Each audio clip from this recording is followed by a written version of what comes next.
धवळेश्वराय बालालिंगाय नमो नमः।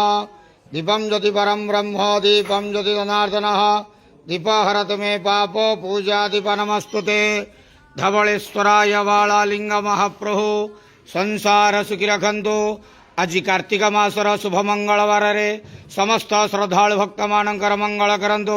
समस्त श्रद्धालु भक्त मानक आश्रीपद करंतु। मनस्कामना पूर्ण करंतु। कर्म क्षेत्र उन्नति करंतु। ग्रहरिष्ट खंडन करंतु। जगतर मंगल करंतु। विश्वर कल्याण करंतु। आपणकर नाम विख्यात करंतु। शिवकर डाक श्रवण करंतु। समस्त गुआवसा भक्त मानकर मनस्कामना पूर्ण करंतु। जो जो भक्त माने आपण पाखे मानसिक रखिंट मानसिक पूर्ण करंतु। बाबा धवळेश्वराय बालालिंगाय नमः। संसार सुखी रखंतु आनंद जवार हरि बोलो।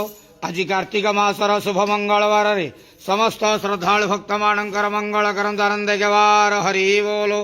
बाबा धवळेश्वराय बालालिंगाय नमो नमः।